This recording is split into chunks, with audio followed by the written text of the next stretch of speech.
Seja bem-vindo, seja bem-vinda a mais um vídeo do nosso canal. Desta vez as atividades são da semana 4 do PET número 3, segundo ano. O tema das atividades é o gênero textual Graphic Novel, seu conceito e as características do gênero. Aqui na apresentação vem uma pergunta. Sabe aqueles textos que principalmente os professores de língua portuguesa chamam de clássicos ou canônicos? São obras como Dom Quixote, Os Lusíadas, Triste Fim de Policarpo Quaresma, Dom Casmurro, entre tantos outros.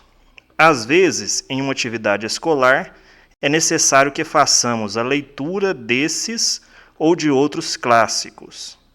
O ponto a que quero chegar, que a atividade quer chegar, é o seguinte: existem adaptações desses cânones, os quais chamamos de graphic novel.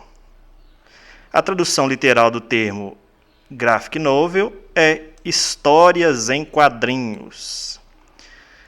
Então, o graphic novel que estamos falando não é uma história em quadrinhos comum, como as da Turma da Mônica, que bem conhecemos.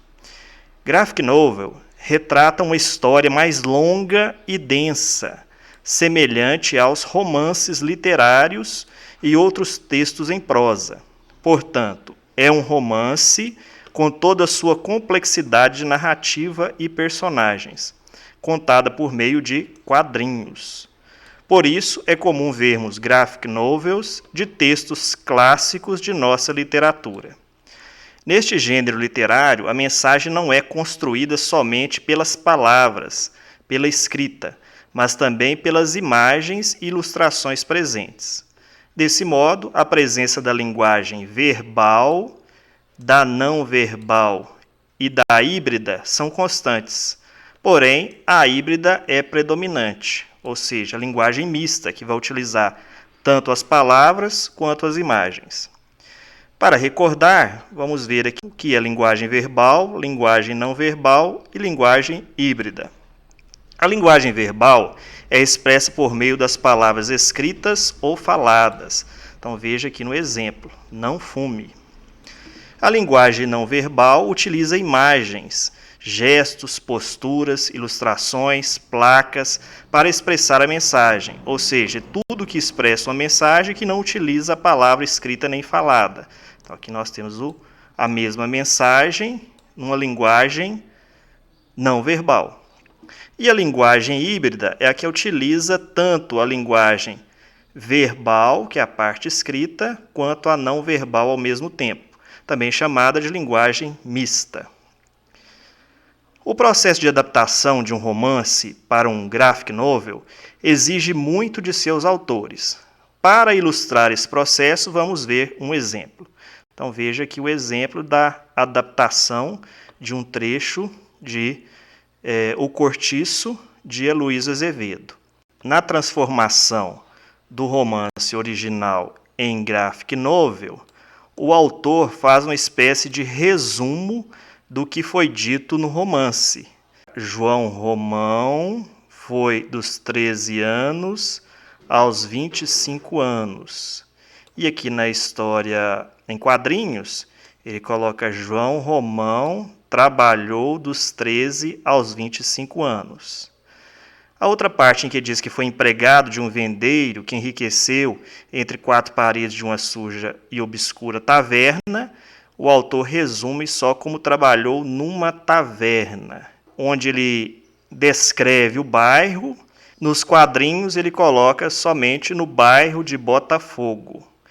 E a parte final, onde que fala que João Romão recebeu a venda como pagamento, no original é bem mais extenso. E no graphic novel, ele apenas resume. O processo de adaptação de um romance para uma graphic novel exige muito de seus autores. O autor, além de conhecer a história, ele precisa resumir para a transformação em história em quadrinhos. Veja que interessante a forma como Ivan Jaffe faz a adaptação do trecho do romance, escrito originalmente por Heloísa Azevedo. por meio da linguagem híbrida, né, a mistura da linguagem verbal e não verbal, ele consegue passar a mensagem tal como ela foi apresentada por Azevedo, de uma forma resumida. Agora que já vimos um pouco sobre o assunto, vamos fazer uma atividade de fixação. Então, vem as atividades. Atividade número 1. Os emojis foram criados em 1999 pelo designer japonês Kurita, com o intuito de aprimorar a comunicação da população japonesa. Sobre essa linguagem, é correto afirmar. Então, aqui alguns exemplos desse tipo de linguagem. Então, letra A. Os emojis complementam a linguagem verbal, expressando as emoções dos emissores da mensagem. Então, alternativa correta. Então, eles servem para isso, para complementar a linguagem verbal, mostrando uma determinada emoção que o emissor da mensagem quer transmitir. Os emojis utilizam linguagem mista, em que há o uso de linguagem verbal e não verbal. Então, incorreta. É a utilização da linguagem não verbal. Os emojis representam a linguagem verbal expressa por diversas figuras. Também incorreta. Os emojis são sempre utilizados como os emoticons, outro tipo de linguagem não verbal. Também incorreto. E a letra E, os emojis são essencialmente uma comunicação linguística expressa pela ordem das palavras. Também incorreta. Então, a alternativa correta, letra A. Número 2. Sobre a linguagem verbal e não verbal, é correto afirmar. Então, veja aqui que pede o correto. A linguagem verbal e não verbal são duas modalidades de comunicação que nunca são empregadas juntas.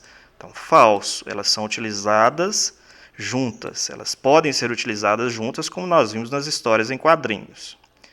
Letra B. A linguagem verbal representa a linguagem formal, enquanto a linguagem não verbal é representada pela linguagem informal. Então, falso também. Letra C. A linguagem verbal é sempre culta e segue os padrões da gramática da língua. Não, nem sempre a linguagem verbal é culta. Então, também está falsa. Letra D. A linguagem não verbal não pode ser realizada nem com a fala, nem com a escrita. Então, esta é a alternativa correta. A linguagem não verbal é aquela que não utiliza nem a fala, nem a escrita. Letra E. A linguagem verbal também pode ser chamada de linguagem mista. Então, está incorreto, né? Linguagem mista é quando se utiliza a linguagem verbal ou não verbal. Portanto, alternativa correta, letra D. Questão 3. Abaixo você verá a apresentação de outra importante personagem de O Cortiço, Bertoleza. Então, aqui a apresentação da personagem e a atividade pede para você. Se você fosse o autor e tivesse que reescrever o texto adaptado para graphic novel, como ele ficaria? Quais informações do texto original você acrescentaria? Reescreva o texto com as mudanças necessárias. Então, aqui nós temos uma resposta pessoal. Para exemplificar, eu trouxe uma adaptação de Ronald Antonelli, com os desenhos de Francisco Vilancha e as cores de Fernando Rodrigues. Então, é a adaptação do mesmo trecho, em que o autor adaptou a obra de Aloysio Azevedo, transformando numa graphic novel. Então, essas foram as atividades da semana 4. Eu fico por aqui. Bons estudos a todos. Até o próximo vídeo e tchau.